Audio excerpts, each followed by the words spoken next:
point of view. She bats for gender equality, and she believes that in industry, all male and female actors should be treated equally. Please join me in welcoming Radhika Apte.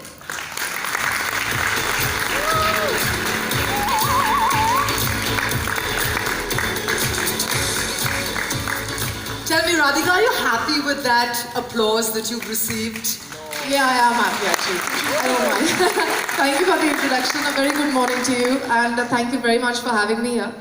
I want to congratulate Volvo for this amazing initiative, EVA, and yeah, I'm very excited to have this discussion. I'd love to pick you up on two words that you just used, this amazing initiative. So can you tell us a little bit about what you have found, what has struck you about this initiative? I think what really struck me about this initiative, to be honest, was that it was an eye-opener for myself. Because, you know, you actually realize that how little you consider when it comes to, for example, driving a car.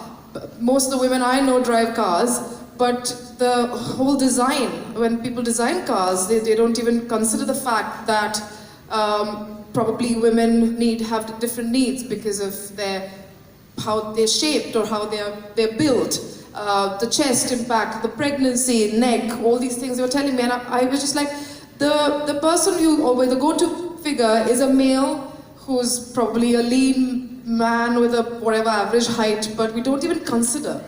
And I think there's so many other things which probably don't even occur to me. And do you drive? Yeah, I do drive. So, you know, I've never considered this thing that you just spoke about. Exactly, never. Because I'm tall and I kind of go here too. Yeah. So I'm like almost like a guy behind the wheel. Exactly. But do you have a problem behind the wheel generally? Yeah, I have to really pull my seat really ahead, you know. I'm a short girl and I really have to go be really close to the wheel, and I've been laughed at because of that. What about our audience, show of hands? Who has a problem behind the wheel? See, all Look at that. women, really. Look at that. Yeah. Who would have thought? Absolutely. And yeah, so do you feel like gender equality, what is your take on it, and you know how it impacts the safety of women? See, I think taking from this initiative, I feel that what is lacking is when you're making anything or you're considering any place, anything, the first thing you think of is a man. You don't even think about women. And I think that's where the change needs to come. But I think why equality and safety are connected is because, just largely speaking, when safety is concerned about, now it's concerned about, like while driving a car, and you know, how would if something goes wrong, how would it impact a particular body part for a woman and differently for a man. Now that's also safety, and the equality comes from not considering the fact that why aren't we making it for their needs as well. But I think on another level, what happens is that a lot of time women are considered private property, you know, to put it very badly, which is why most of the times a lot of crimes happen.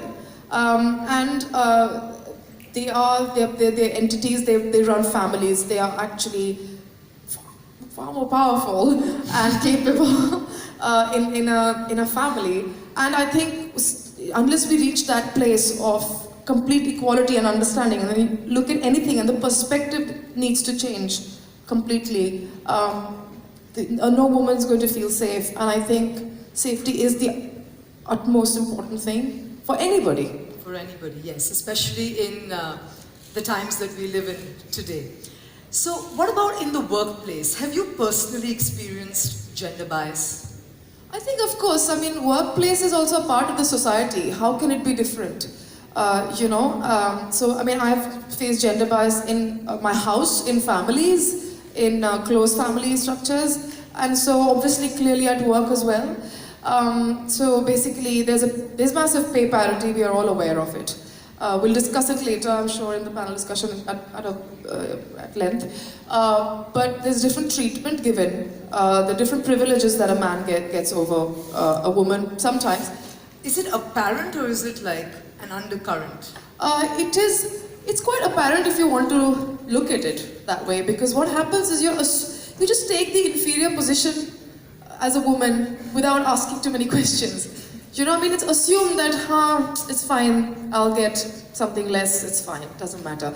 So if you actually understand that, oh, hold on, this matters a lot to me, then it's apparent. Otherwise, it's you don't even notice it. And I'm curious to know, what about equality between women at different levels? How is a junior artist treated compared to the main lead?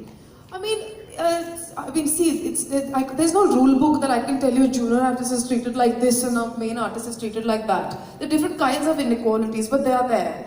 I mean, junior artists, it's very different because junior artists normally get paid the same money, but I don't know I don't know what small details about that. But if you say character artists, women get less money than a male character artist gets, for example. Whereas for actresses, sometimes it differs from a man will get a better room or a better hotel, and a woman will not even get that. Or, you know what I mean? I mean, it just really differs. You don't have a rule book. I can't tell you that this is how they're treated and that's how they're treated. If you really want to see inequality, it's apparent all the time, everywhere. Well, I have so many questions to ask Radhika, but I'm going to put a halt on that because time, as they say, is limited. Thank you, Radhika.